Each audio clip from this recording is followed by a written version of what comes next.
Hello, my name is Lizzie and this is Lizzie's Literary Life, and today we are doing my Crochet and Book Chats episode 4, 2025 wrap up and 2026 plans.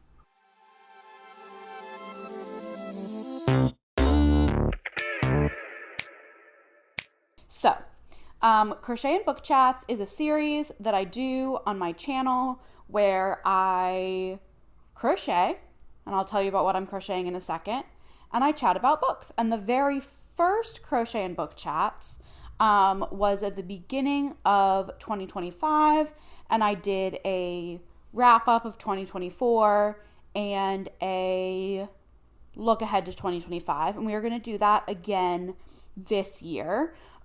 This is going to be a very long video. I expect. So if you look at the chapters, if you don't care about every section of this video, you just want to hear my favorite books or my 2026 plans or whatever part you want to hear, there will be chapters and you can check out whichever chapter you are interested in. I'm going to go over the agenda for today and then tell you what I am working on. First up, we're going to talk about my 2025 genre blanket, reveal that. I don't have it behind me yet because I want to do a dramatic reveal. We're going to talk about that. Then we're going to go through my 2025 reading stats and some stats as like the last few years compared, like some comparison graphs from since I've been tracking my books on a spreadsheet. We're going to do together, figure out what my favorite book is by doing a book bracket. I'm really excited about that because I don't really know what's going to come out on top. We're going to talk about some data about BookTube's best books and worst books of the year that I compiled. And then we're going to go into my 2026 goals, what I'm doing for a 2026 genre book crochet fiber arts project this year, other plans for 2026, and that's it. So starting with 2025 things, but first I need to tell you what I'm working on. Let me do this corner and then I'll show you. This is going to be a cardigan for my friend Adriana from Carbon Bonded Books. This pattern that I'm inspired by is the Day Date cardigan by Make and Do Crew, which I've actually made twice before, but it's a hexagon cardigan pattern, but it's not granny stitch. It's this like double crochet chain one situation. And it's a so right now I just have a hexagonal piece of fabric and it folds nicely like this. Excuse all the ends, but it folds like this and then this becomes the armpit and it, works out from there. And I'm really excited about it. This, I say inspired by that pattern, which will be linked down below, but inspired by that pattern because this is a much finer weight of yarn than the pattern calls for, so it's at a very different gauge. And I'm kind of like, I've done this pattern twice before, like I said, and I'm just kind of making up the gauge difference, and like winging it sort of. So, the row and stitch count numbers are not the same as they are in that pattern, but I have confidence in myself that I will work it out, by the end. Doing it based off the measurements, and the general construction is inspired by that cardigan. Okay, intro over. It's time to reveal my 2025 genre blanket. Now I'm going to tell you what the plan was first, and then I'll show you. I feel like this is a dramatic reveal, and I'm really going to drag it out. So I talked in my last year, one of these videos about the plan, and the plan was to do a linen stitch or moss stitch crochet squares blanket. It's inspired by a temperature blanket pattern by Teal Yarn Crafts that I will link down below. Linen stitch squares, so like there is a square for each month, and then they're all joined together, colors based on genre. I should just show you. This is the funkiest one I've done. If you are familiar with my previous genre blankets, this is my 4th one, and I love it. It's funky, but I love it. Let's show you. Here, can you see the top of it? Here is my 2025 genre blanket. So, here we have the blanket. Each square represents a month. So this one over here is January. We have January. The sage green, which is my most used color, is fantasy and sci-fi. February, March, April, May. The crazy one is June, partially because of Wonderthon. Like, that's the biggest one by far. Partially because of Wonderthon, partially because of finishing Herkyed in June. We have August is right here. September, no, I can't count the months. July, August, September. October is this one, which is really silly. That's when I finished War and Peace and I read the Poisonwood Bible. 2 books in October. November, which actually might be my favorite. I really like the November square. And December. And then I did a border around the edge with the colors in order of most frequently used. And I wanted to do another border row in the navy. The navy is just like my filler neutral color, but I ran out of yarn, and I did order more when I ordered the yarn for my 2026 project. So I will be doing another row of navy all the way around the edge, just because I think that brings it all together in a nice way. I just lost yarn chicken. I'm going to set this up behind me so that it can be here during the video, and I'll talk a little bit more about it. Okay, so the yarn is Amigo Chunky from Hobby. So it's a bulky weight yarn. The pattern uses a DK, I believe, or a light worsted. But the pattern is for a temperature blanket. So it's like 31 up to 31 rows per square, whereas I don't read 31 books in a month. My most read number was, I think, 18 in June. So I needed a heavier weight yarn. It's really soft and cozy. I really like the way it turned out. I'm really excited to use it. I've already been using it, and it's going to be in the background of a lot of my videos throughout the year, like I did last year with my 2024 one. So that's my blanket. I'm really happy with it. I think it's really cool looking with the different sized squares, and it's also really representative of my year. Like, I can be like, hey, that's June right there, where I read a ton because of XYZ. Here's October down in the bottom. You can't see it, but I only finished 2 books because of War and Peace and like Slump and Chaos-tober and all those things. So I think it's really cool and like representative, and I really like it. And I really like doing a genre book project every year. It's really cool to have that visual representation of my reading years in another hobby that I love, which is crochet. We're gonna go on to some 2025 reading stats. So I have to get my spreadsheet up.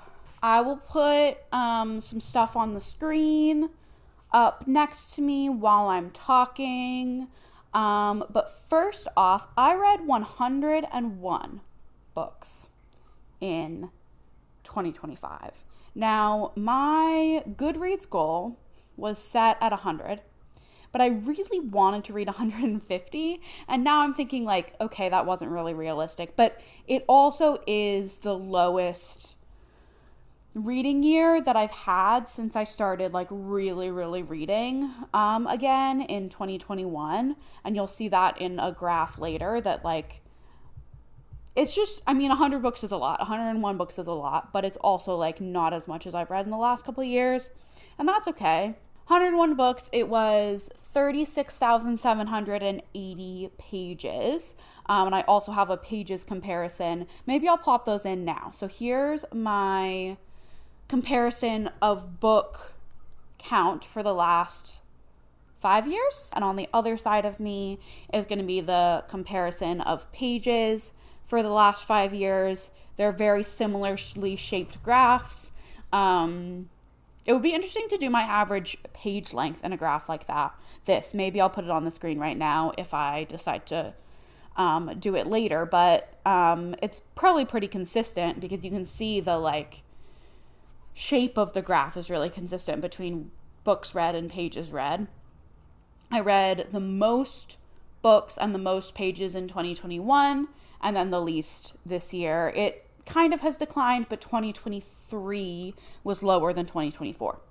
And that's okay. You know, I still have read a lot. I've still read a lot of great books. It was, I think, not my best reading year in terms of number or in terms of quality, which we'll get into average rating in a sec, but I did have a decent reading year and I read a lot of things that I really loved. So that's okay. I listened to 531.68 hours of audiobooks. Total hours spent was 489.34. That's the actual hours I spent reading. And the reason that makes sense is with the audiobook hours is because I listen to audiobooks on usually at least 2 times speed, and I read even with my eyeballs even faster than that. So it all evens out that way. Spent an average of 14.29 days reading each book. That is interesting to me. There were a couple books that took me a lot of days that are like outliers skewing that up. But I do feel like it doesn't take me 2 weeks to read a book usually. So I think that's because of some outliers. War and Peace, The Bees, I put on hold for several months. Mansfield Park. It's probably those 3. Now, average rating was 3.4. I would like this to be at least 3.5. And you'll see in my goals later, you'll see how I'm tracking that. But it's okay. It's okay. At least it's like not that low. It's just a little lower than I would like it. 101.04 pages per day on average. That would just be my total number of pages divided by 365. And I also had a goal to rereading over 150 pages per day, I think, which, like, again, not happen. Did not happen. Time per day, 1.34 hours. That's going to be about an hour and 20 minutes. That sounds pretty good to me. Like, on average, reading an hour and 20 minutes per day, that sounds good, but like I wanted 150 pages, so like it just doesn't make sense. It doesn't really add up. Genres, I will put my genre pie on one side of me and my average ratings by genre on the other side of me. My most read genre was fantasy, followed by contemporary, mystery, thriller, and then sci-fi. Yeah, you can see it. But fantasy was a good almost a third of my reading. 30% of my reading was fantasy, and that seems consistent to me. But then average rating wise, fantasy's pretty low down. But also I think like sometimes the more I read of a genre, like the more chances there are to be bad ones. So like the highest average ratings are memoir and nonfiction, but like I didn't read a ton of those. So I don't know. Romance being 3.7 is shocking to me, actually, because I consider romance to be a genre that I don't really like. Mystery, thriller, and horror being on the bottom is not surprising to me. I feel like I read a lot of mystery, thriller, horror books, but I don't usually like them very much. So maybe I should work on that. I don't separate out lit fic. I just put them in either contemporary or historical, but those are both, I consider lit fic to be one of my favorite genres, and those average ratings are both around the middle. Moving on to age demographics, we have about 75% adult books, and then some young adult and some middle grade. Again, I have the average ratings up. My middle grades are the highest, which again is the lowest frequency. So like maybe like I'm only reading middle grades that I really think I'm gonna like. I'm not just reading a lot of middle grades the way I read a lot of adult books, because it's like my general age demographic. YA, most of my YA, if not all, were for the Throwback Book Club. So those ratings are low, but it is what it is. 2.9 is not a very good average rating for my young adult books, but that's okay. And then my adult books around similar to my overall average rating for the year. Formats, is that only one that was hybrid? 2 that were hybrid. So hybrid is like I did multiple formats. No, I don't really immersion read doing 2 formats at the same time, but sometimes I will switch between them depending on access, or like if I am not liking a book with my eyeballs, sometimes I'll switch it to audio. So that rating being really low does not surprise me. For the 2 hybrid books had an average of 2.5.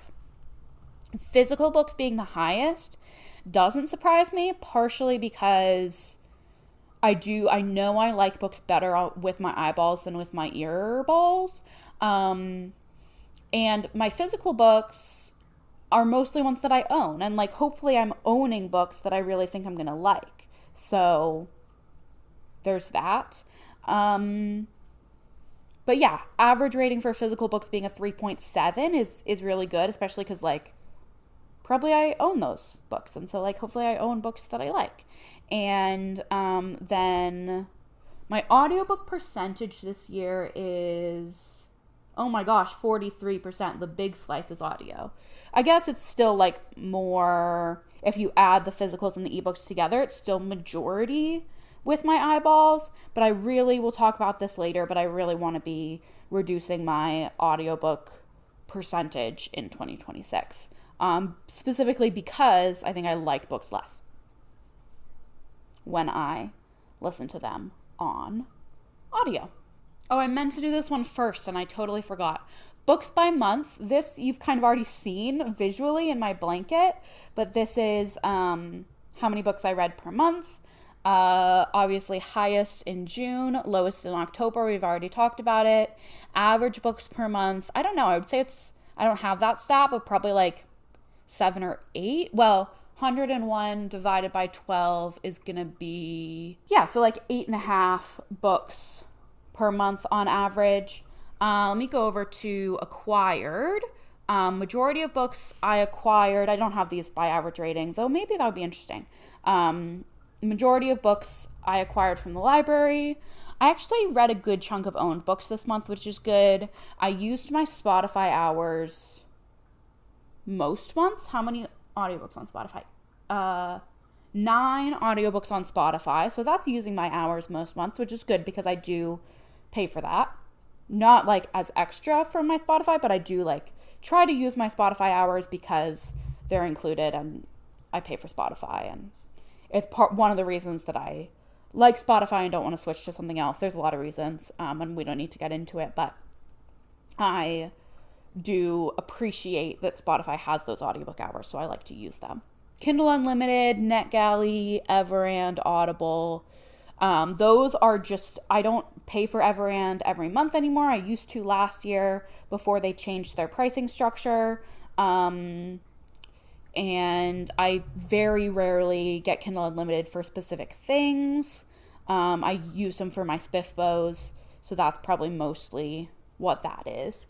NetGalley, I got, my ratio is 100% after All Done August, and I'm never going to use it again. So there's that. I've talked about that before. I just am not really interested in NetGalley. Yeah, and Audible, like I occasionally will get a 99-cent Audible deal if I really need a specific audiobook that's maybe an Audible exclusive. So that's just the situation with acquisitions.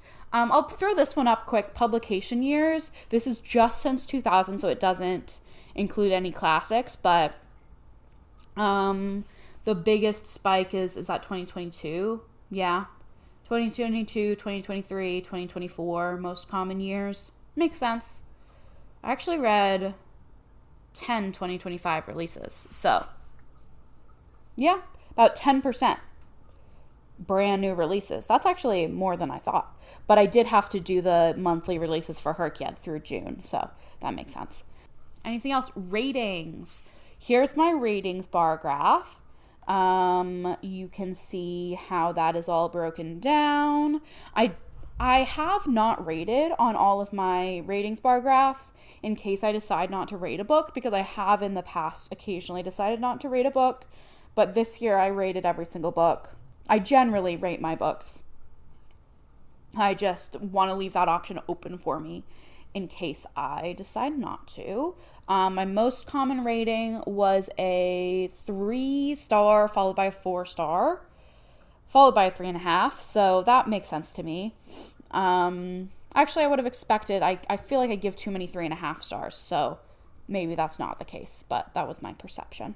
This is my diversity graph, and it does not look the way I want it to. I read 4% translated books, about 30% queer books, which is pretty good, but only 12.87% books by authors of color. That is something I really want to work on next year.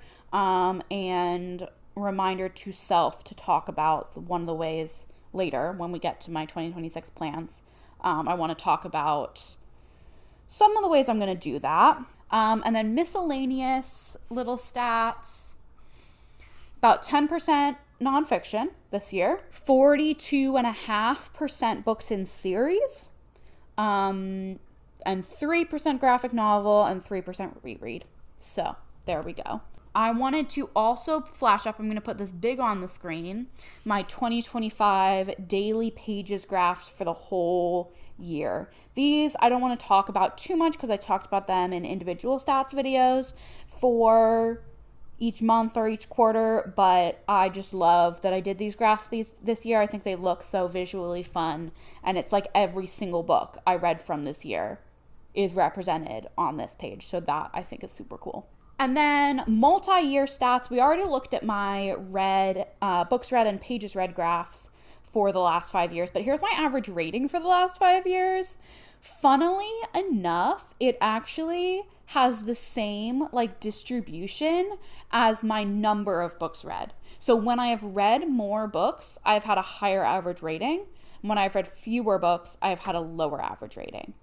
That is interesting to me. I also think in 2021, I was a much more generous rater than I was in 2025 and than I am now. And I think that's a good thing, that I've become more discerning and I want to really rate my books honestly.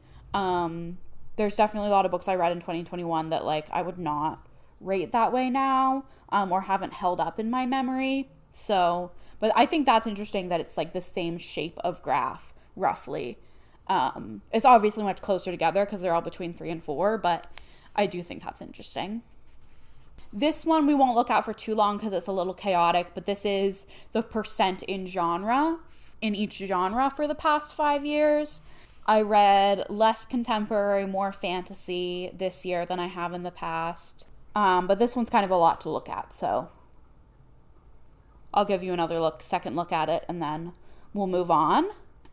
Age demographics for the last 5 years. This one I find really interesting because you can see in 2021, I read a lot more young adult, and then my percentage of adult books or general audience, whatever, increased to peak in 2023, and then we started the Throwback Book Club, so my young adult started to increase again. I think we did fewer throwback books in 2025 than in 2024, but I still think that that percentage of young adult, like, shrinking and then going up again is really interesting to see. Formats, this one is also fascinating to me. My audiobook percentage was huge in 2021, and I didn't get my Kindle until 2022. So the ebooks in 2021 were on my phone, and I hate reading on my phone. So that's interesting. And then this year, my audiobook percentage was a little down from last year, but yeah, so that's my format. Books by month, the last 5 years. This one's kind of crazy, but it's sort of fun. Just take a second to look at it. I don't really have any conclusions about it, except that I guess June is usually a high month, but that makes sense. Author gender. I didn't show you this one on the other page, but I just read majority books by female authors, and that's always been the case, and I think it always will be the case, and that is okay with me. And I think those are all my stats. I got a comment about this on my last video, so I will say that this is a spreadsheet that I made myself. There are plenty of book spreadsheets out there that you can get. I'm not going to call anyone specifically out, but you definitely can find ones that you can either buy or borrow or whatever. Next portion of this video is my book bracket. This I'm kind of scared to do. I will share my screen in a moment. I'm going to have to put my crochet down to share my screen. And we're going to figure out what my favorite book of the year is. I picked my top 12 because this book bracket template that I'm using, Ruby from Ruby Red made, I think it's super cute. And it has you pick your top book from each month. I didn't do that because, I don't know, I just wanted to pick my top 12. So I picked my top 12. I had I don't remember how many 5 stars, maybe 8 5 stars, and then I picked 4 4.5s, or maybe it was 7 and 5, and I just put them in the order that I read them, so they're matched up sort of randomly based on the order that I read them. I haven't really looked at what's matched up against what, so we're going to do this together. It's going to be super exciting. Let me put my crochet down, pick up my laptop, screen record, and we'll get into it. And here we are. This is the book bracket. These are the books. I don't want to even look at what's matched up against what. I'm scared, but we're just going to get started. Isn't this template so cute, by the way? It's Ruby's graphic design skills are incredible. Starting up in the corner, we are looking at Malice by John Gwynne versus Pure Color by Sheila Heti. Now, this is actually a spicy one to start off with because Pure Color was a 5-star read and Malice was a 4.5-star read, but Malice has held up better in my brain, so we're gonna bring Malice onto the next round. Yeah, that's interesting. That's interesting.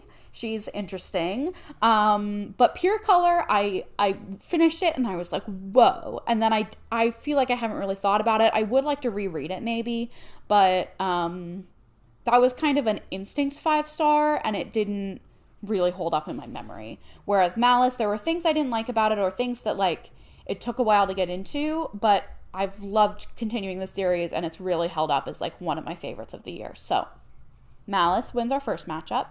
Oh my God. Atmosphere by Taylor Jenkins Reid versus Fool's Errand by Robin Hobb.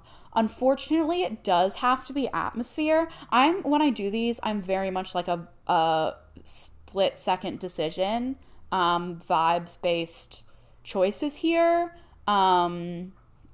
Atmosphere just made me sob so much. Fool's Errand was also very good.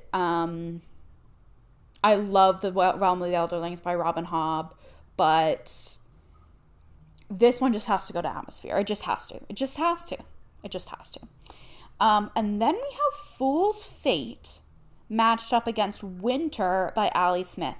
This one is also fascinating because Fool's Fate I think I gave 5 stars, and Winter I definitely gave 4.5 stars.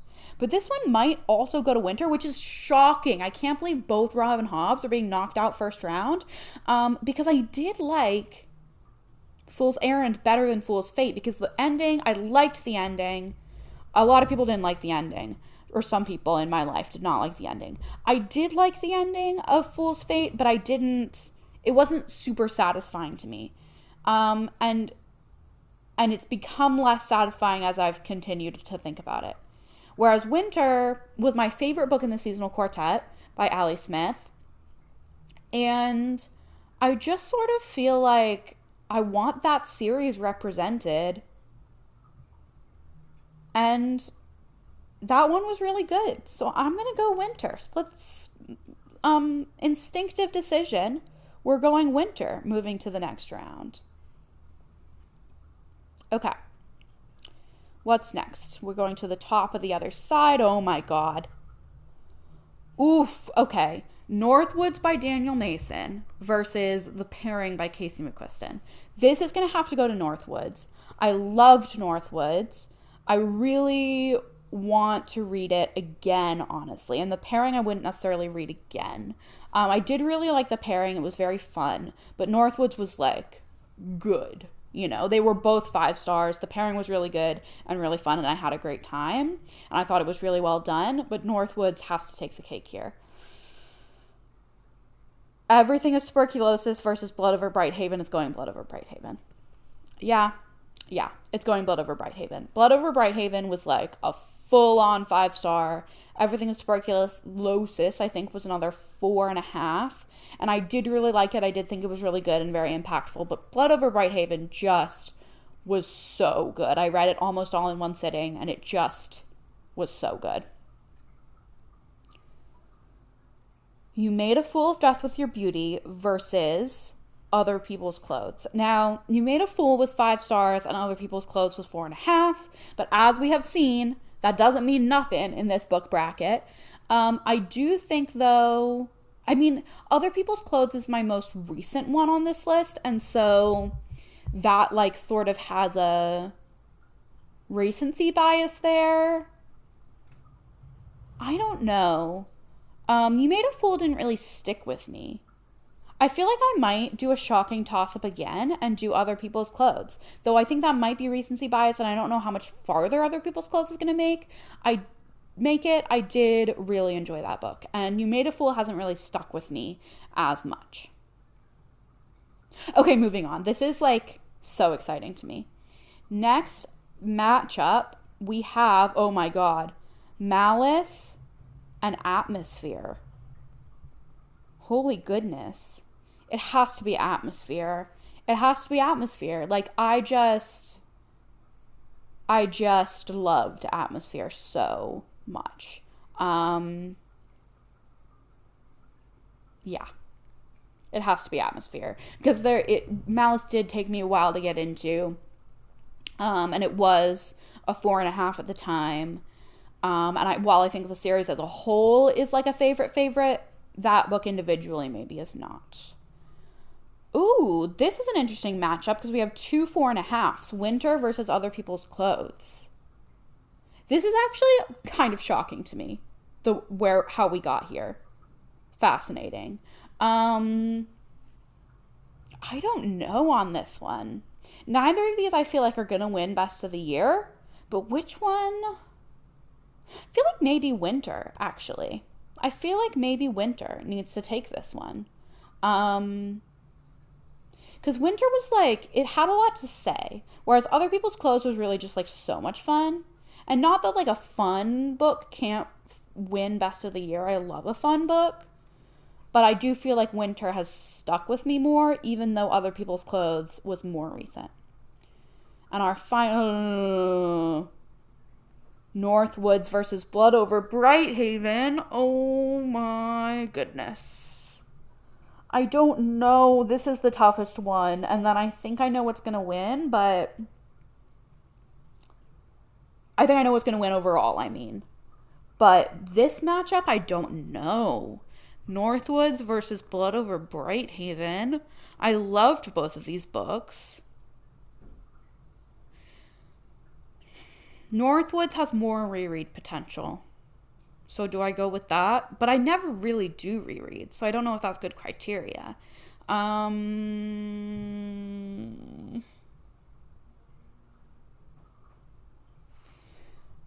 Northwoods. Maybe Northwoods. I think it's Northwoods.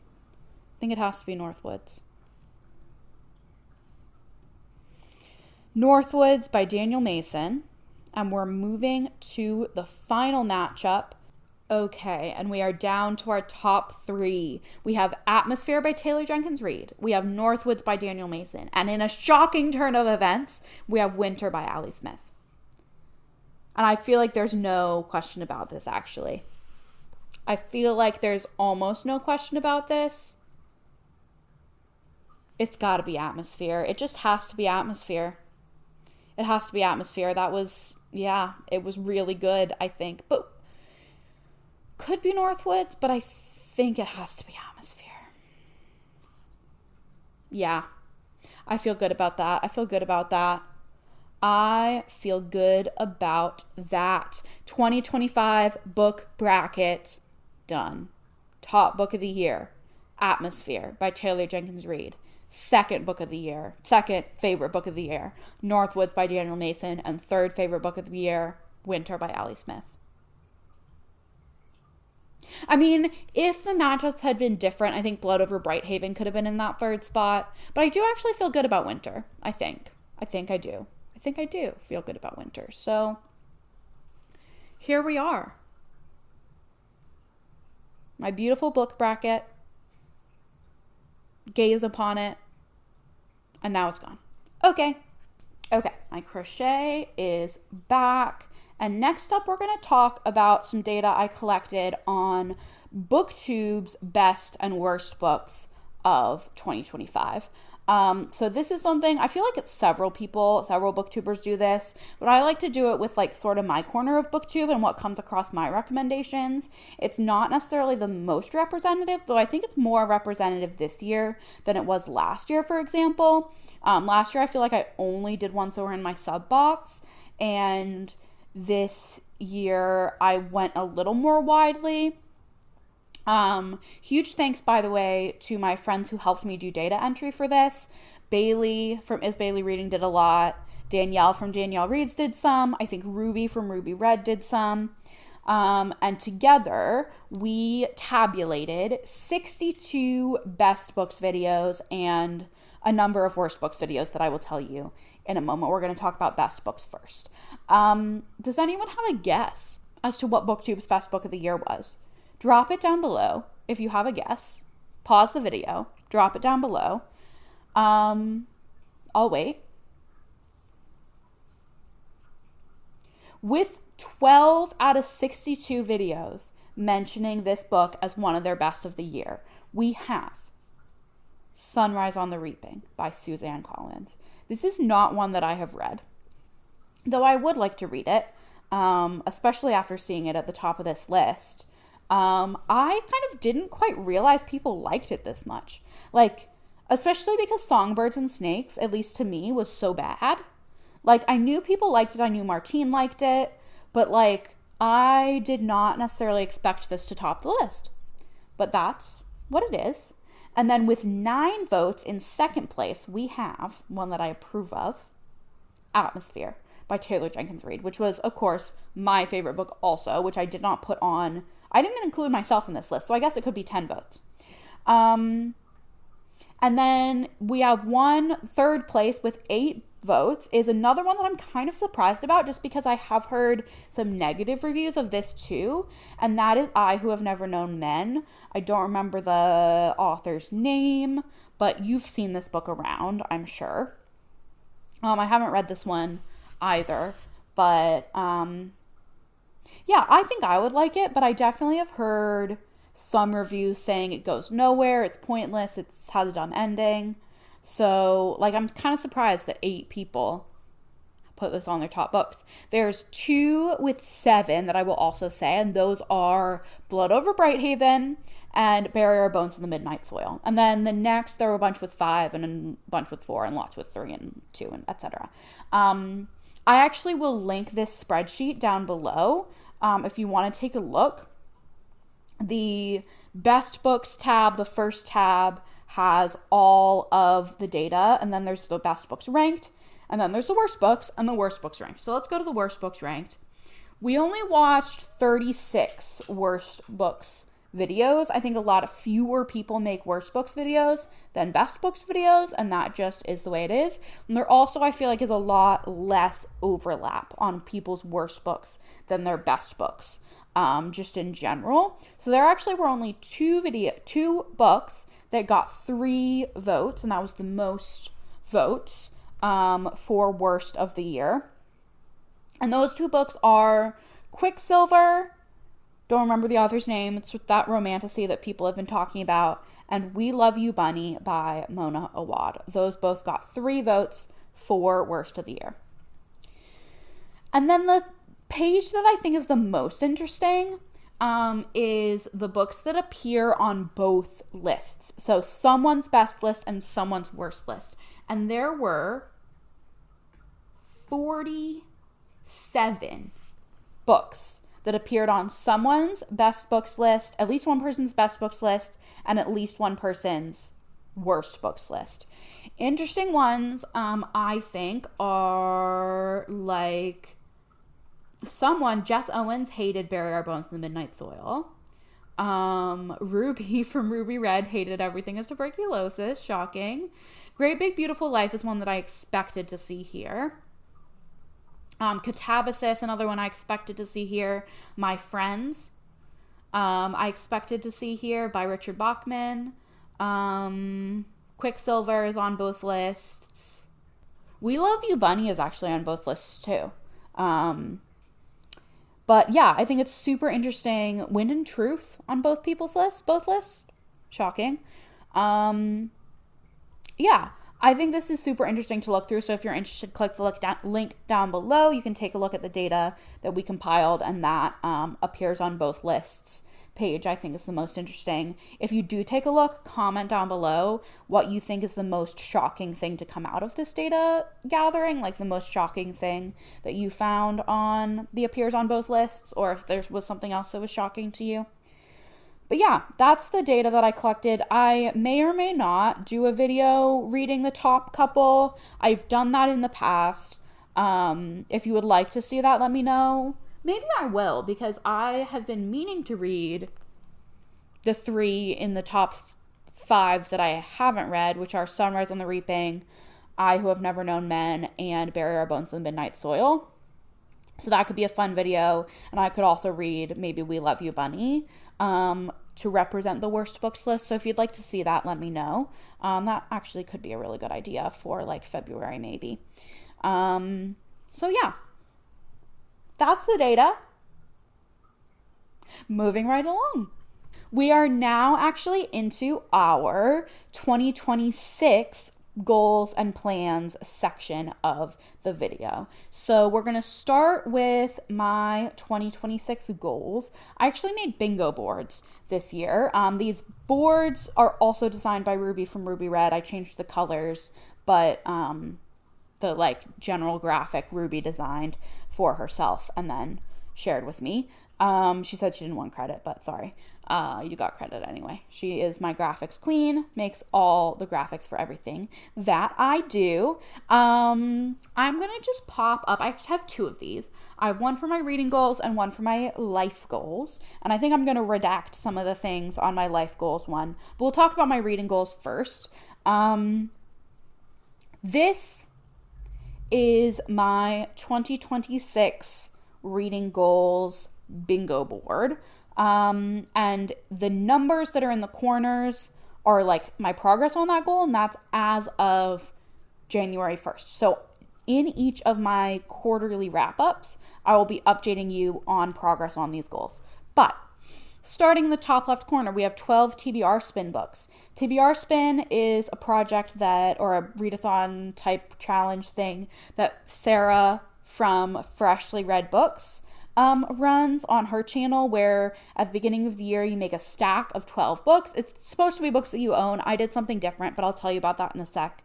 12 books, and each month there's a spinner wheel for a prompt, and you have to pick from that stack of 12.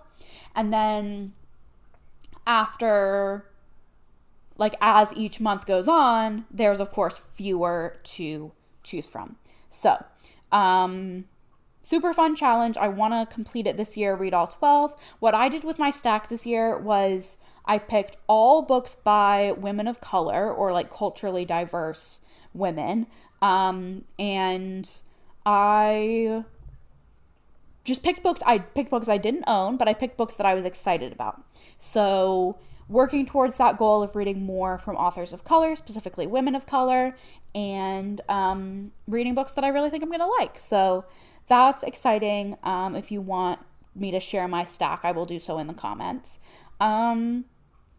The next goal is 350 stars. And that is kind of a twist on the average rating goal that I've been seeing some people doing. And that's like, I want to collect 350 total stars throughout the year. So it could be 100 books with an average rating of 3.5 stars. That would get me there. Or like if I have a lower average rating, I could read more books to collect more stars. But I want to collect 350 stars this year. Star ratings. My audiobook goal is to read less than 25% of my books on audio. This is because I want to. I've talked about this goal previously and how I've noticed I don't like books as much when I read them on audio. I don't want to entirely cut off audiobooks for myself because I do enjoy the act of listening to an audiobook and crafting or doing something else, but I don't want it to be as much of my reading percentage-wise as it has been in the past. Next, in the middle row, I would like to average 100 pages per day. I did this last year, so I think I will be able to do it again. I just want to be reading every day, and I know I read more on some days like the weekends and school breaks and the summer and everything than I do during the work week while I'm working, but I want to average that out to about 100 pages per day or more. I want my owned TBR to come down to 30 books, and it's currently, as of January 1st, it was at 51. So we got work to do there, but I'm doing jokes on me to sort of work on that this year. We'll talk about that more. I've talked about that a bunch, actually, so I don't know if I'll talk about it more. Ongoing series list is currently, or as of January 1st, was at 29, and I would like it to be at 20 by the end of the year. So that gives me some room to start some series, but I have to at least finish 9 or catch up in 9 more than I start. And then the bottom row, I want to read 100 books at least. That's my like Goodreads goal. My Friends Faves project is one I do every year, and there's 7 of those books, so I want to complete that within the year. And I also, this is not really a reading goal, but I want to make 40 YouTube videos throughout the year. So little less than 1 a week or 4 a month, but I want to make at least 40 videos. So you should be seeing me this year, and that's exciting. Up next, let's talk about my life goals. Like I said, I'm going to redact a couple of them, but I have a bingo board here as well. Starting in the top left, I would like to run a 10K. And I actually am scheduled for one on March 21st. I'm going to do it with Ruby from Ruby Red. I've been training for this race for a couple months now, and it's like really ramping up, nearing go time. So that's exciting. That's a thing that maybe I'll be talking about in my running journey. The next one, if you go down from there, the next non-redacted one is to catch up on Welcome to Night Vale. Welcome to Night Vale is a podcast. This is sort of a silly goal, but I like it. Welcome to Night Vale is a podcast that I used to love, and I do still love. I just am like 100 episodes behind. It's a fiction podcast set in it's like a radio show from a fictional town. It's weird and creepy and funny, and I just love it, and I've loved it for so long, and I'm like 100 episodes behind. So I would like to catch up to the point where I'm listening to new episodes as they come out by the end of the year. Middle square, this is sort of a free space. I want to have a successful Wonderthon. Wonderthon 4 is this year. We've already started working on it, me and the team. There's a lot still to do, but it is something that will be coming back. I would like to do it and feel like it's a success, and that's my middle square. On the right, middle right is it's a knitting goal, stranded colorwork project. I want to change this to stranded colorwork sweater. I would like to learn stranded colorwork in knitting and make a stranded colorwork sweater. So stay tuned on that. That's my knitting goal. Yeah, I think that's all I'm going to share. The rest I'm going to redact, but yeah, those are some of my life things I'm working on. There's other stuff going on in the background that I'm working on, but that's all that you guys need to know. Okay, just a couple more things I want to talk about here. This has been a long video, but I wanted to talk about my 2026 book blanket. It's not going to be a blanket, spoilers, project. So I wasn't going to do a book blanket for 2026 because I was like, I have 4 of them. I don't need more crochet blankets. I have so many projects I want to be working on. Like, I don't know. I just was like, I'm not going to do one. But then I was feeling sad about not doing one. And so I came up with an idea. I don't have the yarn yet, but I'm going to be using Friends Cotton A4 from Hobby, 8-4 from Hobby. So I will put the color scheme up on the screen. I'm gonna try my best to describe the design because I don't have a pattern. I'm just gonna wing it. I'm gonna do a wall hanging, like a tapestry type thing, and I'm going to do vertical stripes of single crochet. If you're a crocheter, maybe this will make more sense to you, but hopefully I can get the picture to those of you who are not as well. But I'm gonna there's going to be like a rod at the top to like hang it.